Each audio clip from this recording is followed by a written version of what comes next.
મિત્રો, આજ રોજ નીટ યુજી 2024માં જે ગેરરીતિ થઈ છે, કૌભાંડ થયું છે, ધાંધલી થઈ છે, ઇરેગ્યુલારિટીઝ થઈ છે, ડિસ્ક્રિપન્સી થઈ છે, એ અંગે મુખ્યમંત્રી શ્રી, આરોગ્ય મંત્રી શ્રી, શિક્ષણ મંત્રી શ્રી, નાણાશ્રી મંત્રીને રજૂઆત કરવા માટે આપણે વિદ્યાર્થીઓ વાલીઓને ગાંધીનગર સચિવાલય ખાતે બોલાવેલા. આજે બહુ જ મોટી સંખ્યામાં વિદ્યાર્થી વાલીઓ હાજર રહ્યા. એ બધાનો ખૂબ ખૂબ આભાર. મિત્રો, હું આજનું આપને રિપોર્ટિંગ કરું. 12:30 વાગે હું હોસ્પિટલ પરથી નીકળેલો અને હમણાં જીએસટીવી પર હું લાઈવ જોડાયેલો. એ સમયની વાત કરતા એટલે કે હું જસ્ટ 8 વાગે હું આવ્યો છું. 12:30 વાગે ગયેલાના 8 વાગે આવ્યા છીએ. જીએસટીવીનું રેકોર્ડિંગ યુટ્યુબ પરથી માંડી ગમે તે પર ઈશુદાન ગઢવી સાથેનું જોવા જેવું છે. સૌ પ્રથમ અમે સચિવાલયની અંદર માનનીય આરોગ્ય મંત્રીશ્રીને મળ્યા. આભાર ઋષિકેશભાઈ પટેલનો કે આપણી તમામ વિગતો એક એક વસ્તુ સાથે જાણતા હતા. સામાન્ય રીતે ભૂતકાળના અમારા ઋષિકેશભાઈના અનુભવ સારા રહ્યા નથી, પરંતુ આજનું આપણું નસીબ, વિદ્યાર્થીઓ વાલીઓનું નસીબ કે આખા પ્રોબ્લેમ અંગે બધી જ એમને ખબર હતી. મિનિટે મિનિટની ખબર હતી, તમામની ખબર હતી. એટલે તમામ પ્રશ્નો જાણતા હતા અને એમણે તરત જ એક્શનમાં આવી.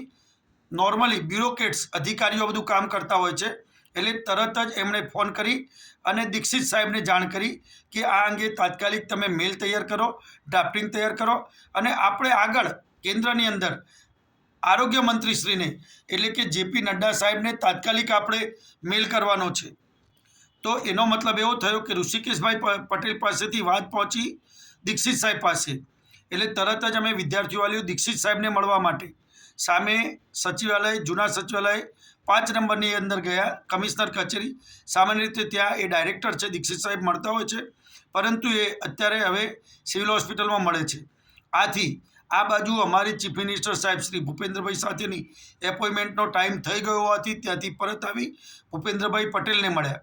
ભૂપેન્દ્રભાઈ પટેલ બહુ આના વિશે જાણતા નહોતા, પરંતુ એમણે રસપૂર્વક સાંભળ્યું અને તરતના તરત ચીફ સેક્રેટરી છે, સચિવ છે અવંતિકા સિંહ, એમને ફોન કર્યો મારી નજર સામે અને આખું પ્રશ્ન વિદ્યાર્થી વાલીઓને મળીને સમજી લેવા જાણ કરી. તરત જ અમે ચીફ સેક્રેટરી અવંતિકા સિંહને મળ્યા.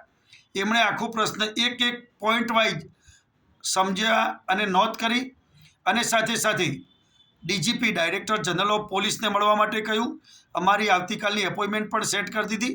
તો વિદ્યાર્થીઓ અને વાલીઓ, છેલ્લે એટલું જ કહેવાનું કે આવતીકાલે 2:30 વાગે ગાંધીનગર સચિવાલયની બાજુમાં જે પોલીસ કાર્યાલય છે ત્યાં DGP director general of police Sahay સાહેબ છે, વિકાસ સહાય સાહેબ, એમની 2:30 વાગ્યાની એપોઇન્ટમેન્ટ છે, એમને મળવાનું બાકી રહ્યું છે.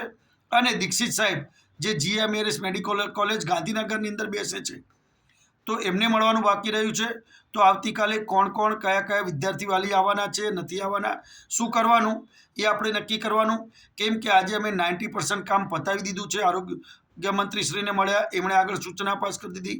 મુખ્યમંત્રીશ્રીને મળ્યા, પરંતુ જે એન્ડ વ્યક્તિ છે કામ કરવાવાળો, DGP director general of police Sahay સાહેબ અને એ જ રીતે ડૉક્ટર દીક્ષિત સાહેબ, એમને ડ્રાફ્ટિંગ કરાવવાનું, એમને પોઈન્ટો હાઇલાઇટ કરવાના, એમને ધ્યાન પર લાવવાનું મુખ્ય કામ બાકી રહ્યું છે.